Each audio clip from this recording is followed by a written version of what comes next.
하나님 말씀 보겠습니다. 히브리서 3장 1절에서 4절입니다. 히브리서 3장 1절에서 4절입니다.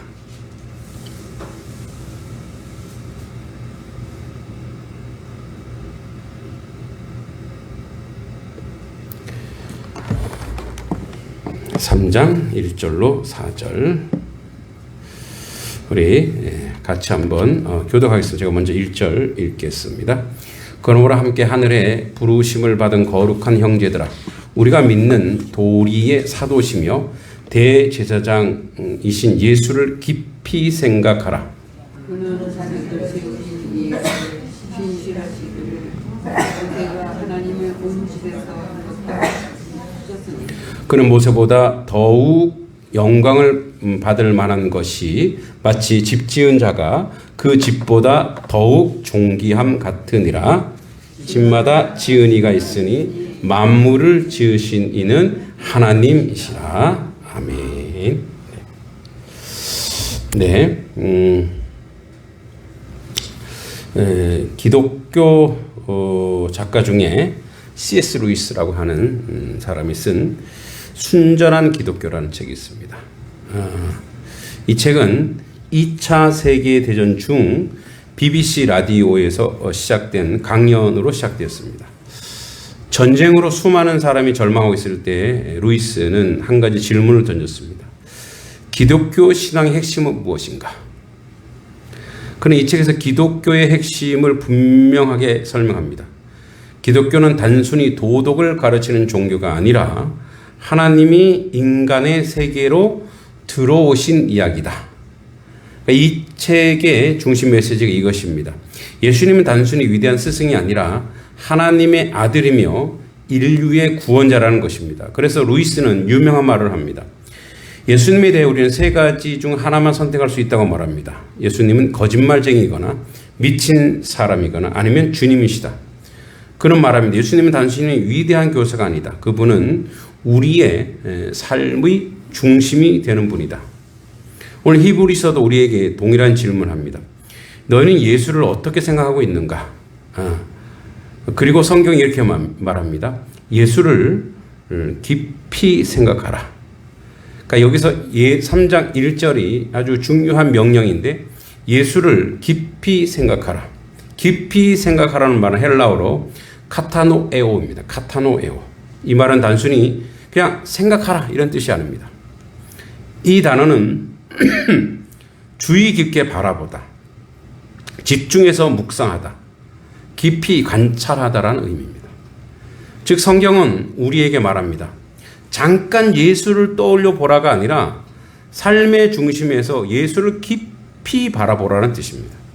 왜냐하면 우리의 신앙은 예수님을 얼마나 깊이 바라보냐에 따라서 달라지기 때문입니다. 그래서 예수를 깊이 생각하라. 아주 깊이 생각하라고 하는 것은 그러니까 우리말로 그냥 생각하라 이게 아니라 거기에 푹 빠져봐라 이거예요. 그러니까 예수님을 우리가 연애할 때 우리가 애인을 생각하듯이 여자친구 남자친구를 생각하듯이 그분이 좋아하는 게 뭐지?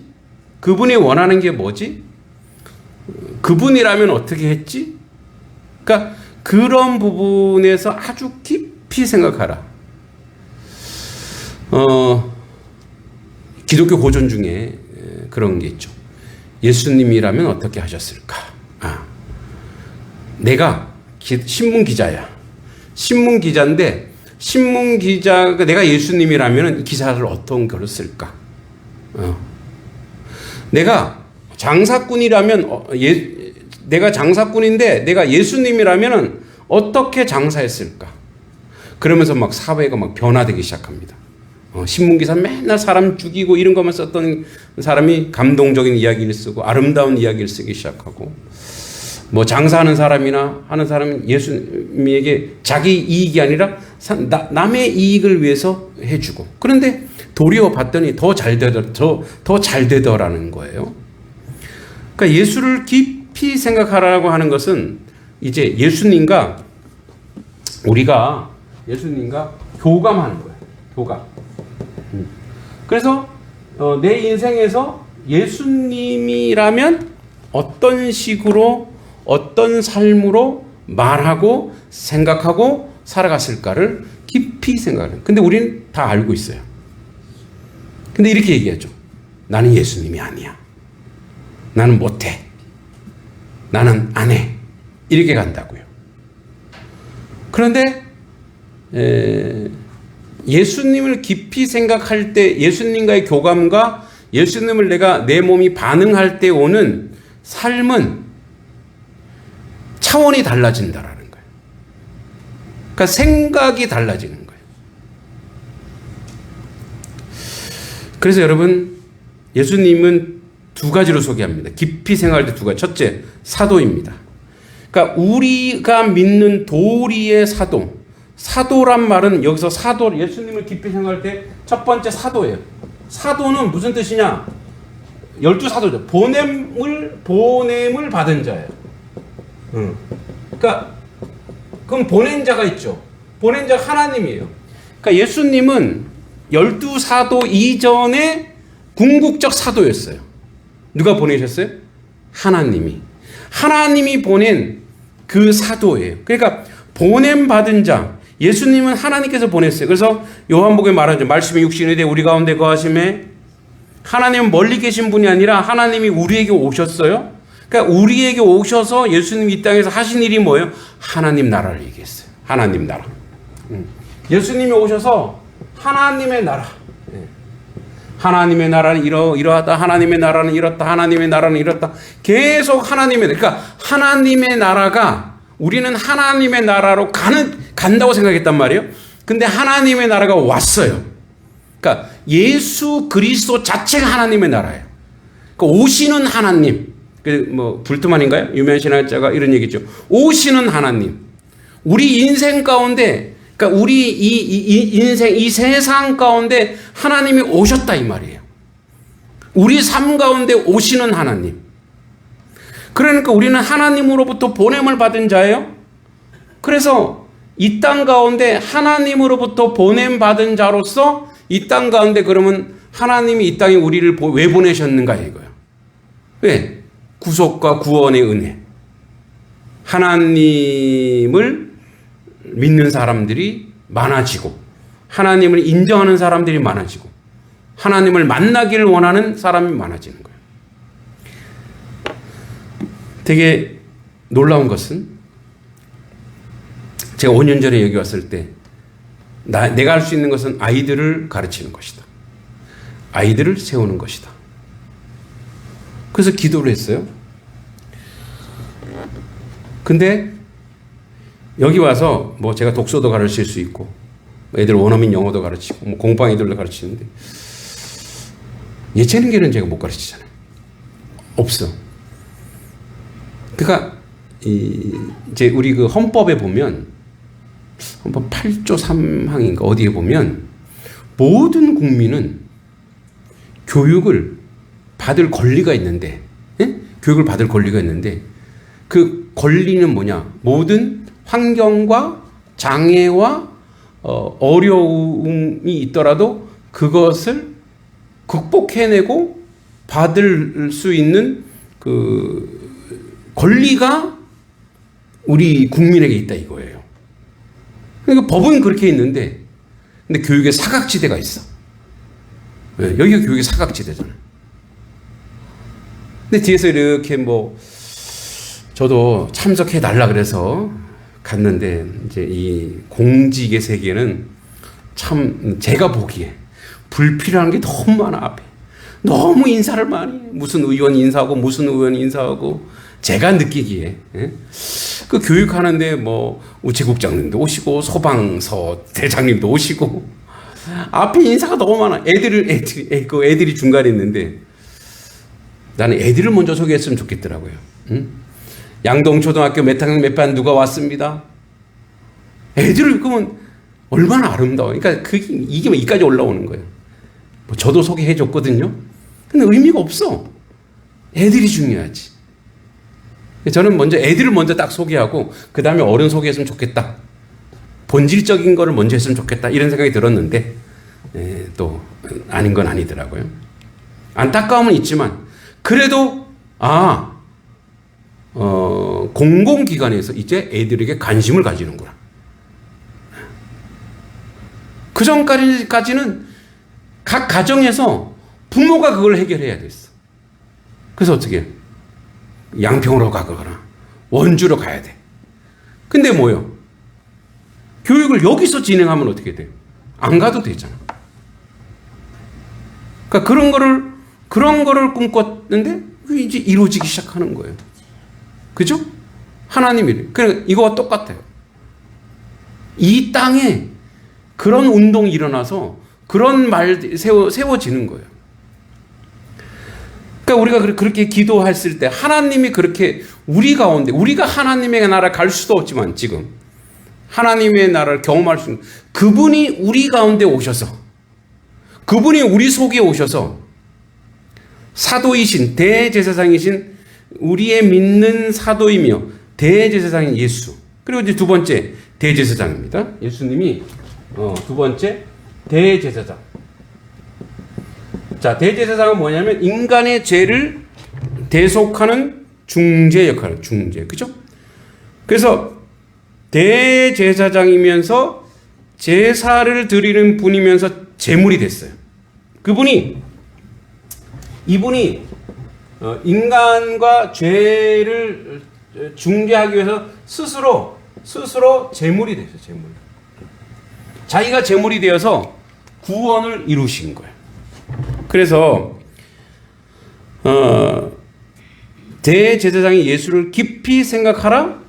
그는 자기를 세우신 이에게 신실하시기를 모세가 하나님의 온 집에 한 것과 같이 하셨으니.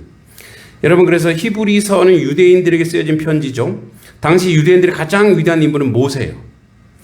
그러니까 모세는 율법을 받은 사람이에요. 이스라엘을 이집트에서 구원한 지도자예요. 그러나 성경은 말합니다. 예수님은 모세보다, 그러니까 모세는 뭐냐면 종이야. 근데 이분은 뭐예요? 주인이셔. 그 자체죠. 그래서 모세보다 크신 분, 왜냐하면 모세는 하나님 집에서 종으로 충성한 사람이었지만 예수님은 그 집을 지으신 분이기 때문에 집보다 더 중요한 존재는 집을 지은 사람이라는 거예요. 그래서 그는 모세보다 더욱 영광 받을 만한 것이 마치 집 지은 자가 그 집보다 더욱 존귀함 같으니라. 그 집마다 지은 이가 있으니 만물을 지으신 이는 하나님이시라. 그래서 히브리서는 매우 중요한 시대에 쓰여졌습니다. 당시 많은 그리스도인들이 봤기 때문에 믿음을 포기하고, 그래서 히브리서 기자는 말합니다. 예수를 깊이 생각하라. 왜냐하면 예수를 바라보지 않으면 신앙이 흔들리기 때문에 그렇습니다. 우리도 마찬가지예요. 여러분, 박해가 오면은 기독교는 더 강렬합니다. 더 활활 불타오릅니다. 근데 오늘날이 최대의 위기입니다.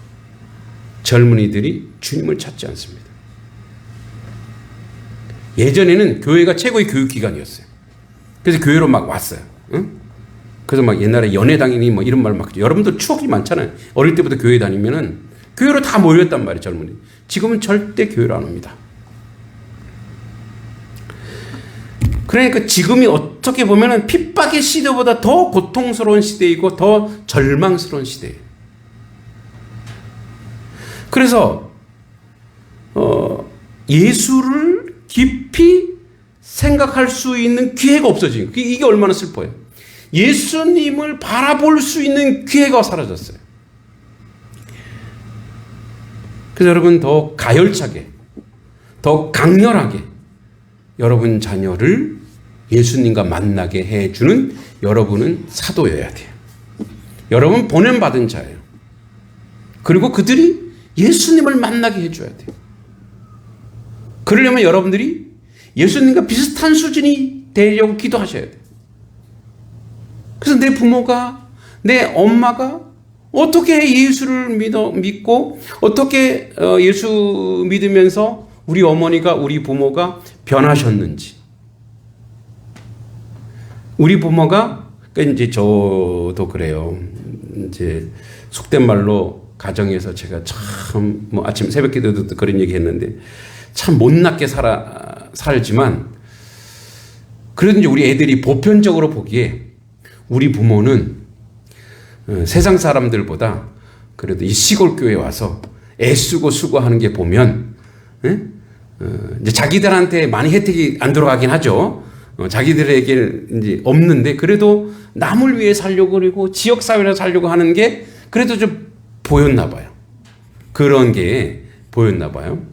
그러니까 이제 나가서는 나름대로 부모에 대한 어떤 그 프라이드, 그 마음이 있는 것 같아서 좀 고맙더라고요. 감사하고 고마운 거예요.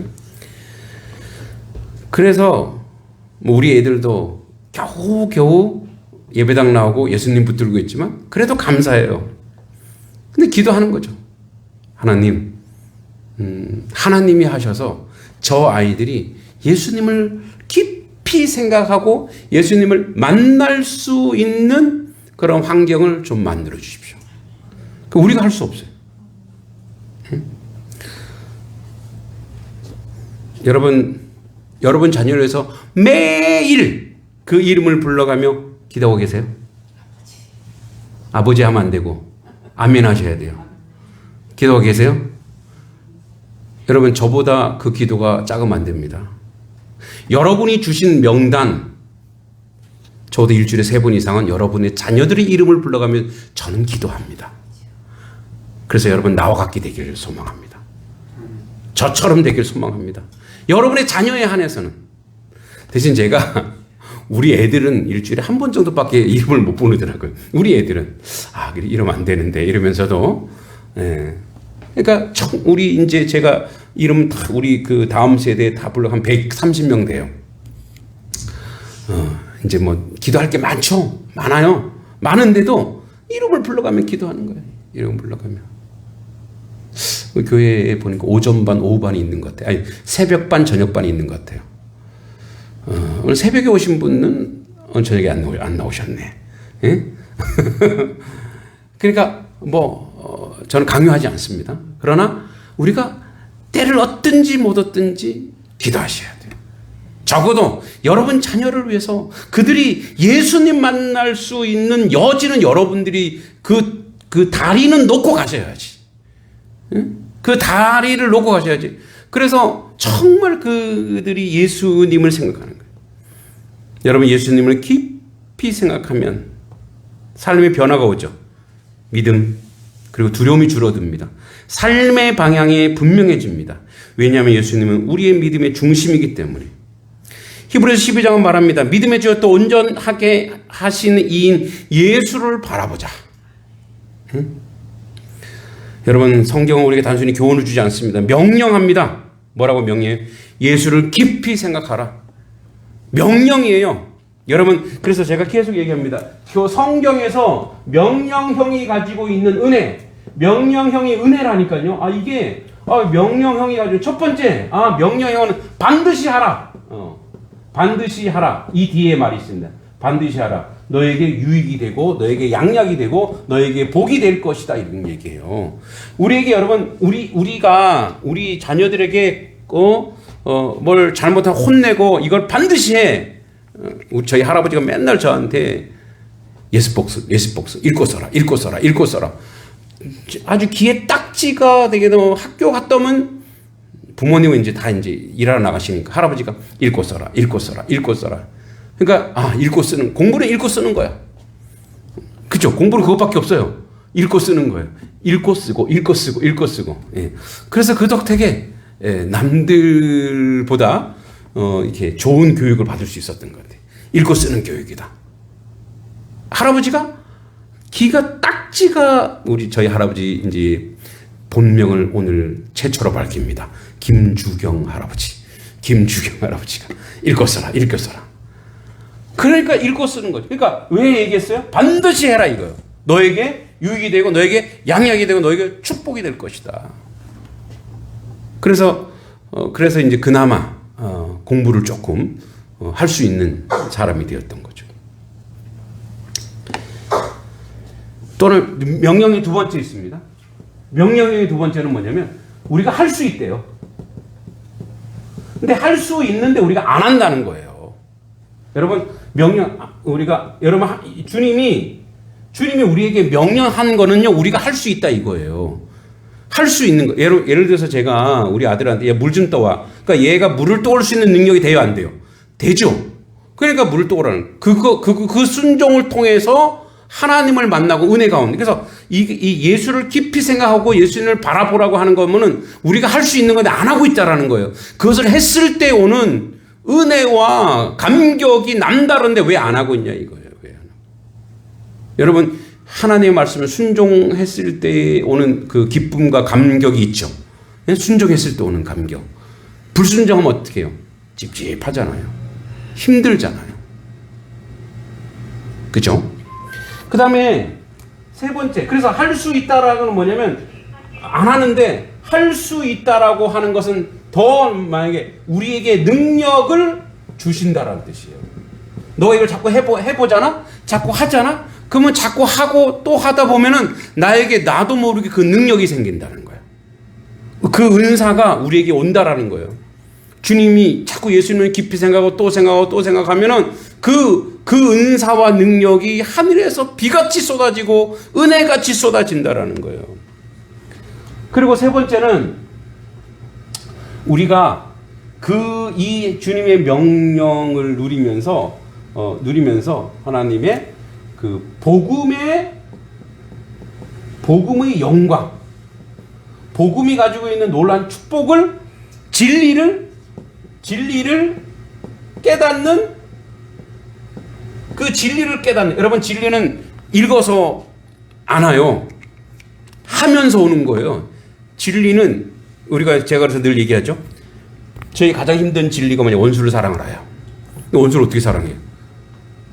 내 머리와 내 가슴은 안 움직인다고. 근데 하라고 했으니까 그냥 했더니 나중에 머리와 가슴이 다 오더라 이거예요. 제가 늘 얘기했죠.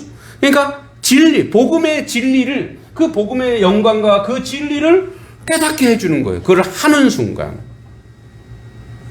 누가 그랬잖아요. 안 하면 아무것도 이루어지지 않아요. 해야지 돼요. 그래서 우리의 시선을 자꾸 다른 곳으로 돌리라고 합니다. 돈, 성공, 명예, 세상. 그러나 자꾸 예수님을 바라보라. 자꾸 예수님을 바라볼 때 이 역사와 이 은혜가 또 예수님을 깊이 생각하는. 그래서 예수님을 이런 지혜를 달라고 그래요. 여러분 예수님을 깊이 생각하는 게 도대체 뭔지 우리가 잘 모르잖아요. 그래서 늘 기도하는 거예요. 예수님을 깊이 생각하는 게 뭡니까 주님? 도와주세요. 지혜를 주세요. 알게 해주세요. 자꾸 예수님을 깊이 생각하는 게 뭐지? 그거를 자꾸 하다 보면 그 지혜가 나타나. 그래서 여러분 명령형은 뭐라 그랬어요? 반드시 할 수 있다라는 거예요. 우리에게 유익하고 우리에게 양약이 되고 우리 축복이 되니까 우리 할 수 있대요. 그러면 그 능력이 또 계속 쏟아진대요. 복음의 영광이 나온대. 복음의 영광. 여러분 이거 이 원리 다 똑같아요. 자, 쉬지 말고 기도하라. 명령형이죠. 할 수 있대요. 우리가 할 수 있는데 안 하는 거예요. 쉬지 말고 기도하라. 그리고 기도했을 때 뭐가 와요? 축복이 온다는 거예요. 또 기도했을 때 뭐가 와요? 하늘의 영광을 맛볼 수 있는 거예요. 예, 이 세 가지는 항상 명령에 다 쫓아다녀요. 범사에 감사하라? 감사할 게 너무 많죠? 여러분, 감사를 계속하면 감사할 게 계속 또 막 쏟아져요. 이것도 감사하고 저것도 감사하고. 감사할 게 막 쏟아져요. 그래서 하나님의 명령형은 반드시 우리가 할 때 우리에게 양약이 되고 우리가 축복이 되고 우리의 은혜가 된다라는 것을 기억하셔야 됩니다. 오늘 어깨가 너무 아프고 이제 아는 목사님들이 원주에 영광의원을 가래요. 그렇게 유명하대. 그래서 한 30분 집 앞에 있는데도 잘 안 가는데 굳이 갔죠. 이제 이 어깨 통증이 너무 심한 거 이렇게 이렇게 이거 벨트 멜 때도 아픈 거예요. 이렇게 왜 이렇게 아플까? 그랬더니 그분이 그러는 거예요. 오십견입니다. 그리고 이렇게 매달리래요. 이렇게 너무 아파갖고 뭐 눈물이 쑥 빠지는데 그래도 매달리래요. 매달려서 다리를 띠래요. 그래서 내가 이게 너무 아픈데요. 부러질 것 같은데요. 그랬더니 아니래 하래. 근데 이제 딱 했거든요. 그런데 이게 또 부드러워진 거예요. 그분이 막 여기 막 주사도 막 놔주고 막 했는데 그분이 보니까 책상에 성경책이 있더라고요. 이렇게. 그분이 아주 의사 선생님이 아주 진짜 의사 선생님이시더라고요. 목회자들한테 1,500원 받더라고요. 그게 너무 감사했어요. 1,500원 받고 그게 제가 8만 원짜리 주사래요, 그게. 근데 1,500원만 받는데. 그 얘기, 그 영광의원을 지금 광고하려는 게 아닌데 여러분도 필요하시면 그 70대 이상은 또 1,500원이래요. 예. 70대 이상은 관절 아프거나 아프면 꼭 가세요. 영광의원 원주에. 그 얘기를 하려고 그런 게 아니라 그 의사 선생님이 그랬어요. 매달리라고. 아파도 매달리시라고. 힘들어도 매달리시라고. 그래서 그래 매달리자. 해보자. 안 하면 어떻게 돼요? 안 하면 안 낫는 거예요. 해야 몸이 낫는 거예요. 똑같아요. 이제 내일은 이제 다리 이제 오늘 여기 양쪽 다 해달라 그랬더니 손님이 너무 많은 거예요. 거기 병원이 많은데 손님이 정말 많더라고요. 유명해서 그런가. 내일은 또 다리를 해준다 그래서 이제 내일 가기로 했는데 그거예요. 해야 돼. 응? 우리 몸도 안 하면 병이 계속 그대로 있는 거예요. 해야 좀 아파도 해야 병이 낫는 거예요. 그래서 훨씬 이렇게 부드러워지게 돼요. 저는 이 50견인지도 몰랐거든요. 예. 그러니까 맨날 글 쓰고 있어갖고 그래서 아픈 줄 알았어요. 근데 50견이라고 얘기를 하더라고요. 여러분, 예수님을 깊이 생각해 보세요. 생각하는 방법을 모르면은 생각할 수 있게 해달라고. 생각할 수 있게. 그래서 그 지혜를 가지고 여러분이 자녀에게, 이웃에게, 다음 세대에게 이것을 잘 전해 주시길 바랍니다. 사랑의 하나님 아버지, 우리가 세상을 바라보느라 예수님을 바라지 못했던 순간들을 용서해 주십시오. 우리의 마음과 시선을 다시 예수 그리스도께로 향하게 하시고 우리를 구원하신 주님의 십자가를 날마다 깊이 묵상하게 하옵소서. 우리의 삶의 중심이 예수님이 되게 하시고 어떤 상황 속에서도 예수를 깊이 생각하는 믿음을 허락하여 주시옵소서. 예수님의 이름으로 간절히 기도하옵나이다. 아멘.